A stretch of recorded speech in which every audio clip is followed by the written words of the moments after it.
రాజ్ తన ఇంట్లో అటు ఇటు తిరుగుతూ అప్పు కేసు కోసమైతే ఆలోచిస్తూ ఉంటాడు. రేపు కేస్ హియరింగ్ ఉంది. ఎలాగైనా సరే అప్పును బయటికి తీసుకొని రావాలి అని చెప్పేసైతే అలా ఆలోచిస్తూ ఉంటాడు. ఇంతలో యామిని రాజ్ దగ్గరికి వస్తూ ఉంటుంది. "ఏంటి బావ అటు ఇటు తిరుగుతూ అంత టెన్షన్ పడుతున్నావు దేనికోసం?" అని చెప్పేసైతే అడుగుతూ ఉంటుంది. ఆ మాటలు వినగానే అక్కడ ఉన్న రాజ్ ఇంక దీని కోసం అప్పు కేసు కోసమే ఆలోచిస్తున్నాను అని చెప్పేసైతే అంటూ ఉంటాడు. ఆ మాటలు వినగానే అక్కడ ఉన్న యామిని అయితే, "నువ్వు చేయగలిగినంత చేస్తున్నావు కదా బావ!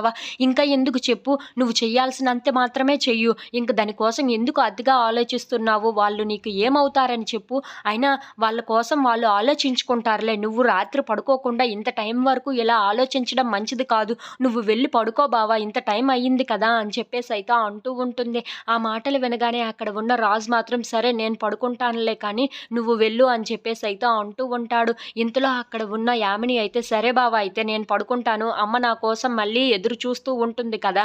అందుకే నేను వెళ్తున్నానైతే" అని చెప్పేసైతే గుడ్ నైట్ అని చెప్పి అక్కడి నుండి వెళ్ళిపోతూ ఉంటుంది. అది వినగానే అక్కడ ఉన్న రాజైతే, "ఏంటి ఏమన్నావు నువ్వు?" అని చెప్పేసైతే అడుగుతూ ఉంటాడు. ఆ మాటలు వినగానే అక్కడ ఉన్న యామిని అయితే, "నేనేమన్నాను? గుడ్ నైట్ అన్నాను అంతే" అని చెప్పేసైతే అంటూ ఉంటుంది.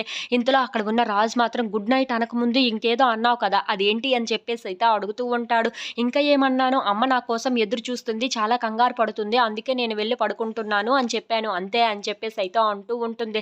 ఆ మాటలు వినగానే అక్కడ ఉన్న రాజు అయితే, "చాలా థాంక్స్ యామిని. సరే నువ్వు వెళ్లి పడుకో" అని చెప్పేసైతే యామినిని పంపించేస్తూ ఉంటాడు. ఇంతలో అక్కడ ఉన్న రాజు మాత్రం, "అవును మనకి దగ్గర అయిన వాళ్ళని, మనకి నచ్చిన వాళ్ళనికి ఎవరికైనా ఏమైనా జరిగితే మనకి చాలా బాధ అనిపిస్తుంది కదా! అలాగే ఇప్పుడు శ్రీను వాళ్ళ అమ్మకి ఏదైనా జరిగినా సరే, వాళ్ళ కొడుకు కిడ్నాప్ అయ్యాడు అన్న విషయం తెలిసినా సరే, వాళ్ళ అమ్మ భయపడుతుంది. అలాగే శ్రీను కూడా భయపడతాడు కదా! ఎలాగైనా సరే ఏదో ఒకటి చేసి అక్కడ ఫోన్ సిగ్నల్‌ని తెలుసుకుంటే సరిపోతుంది.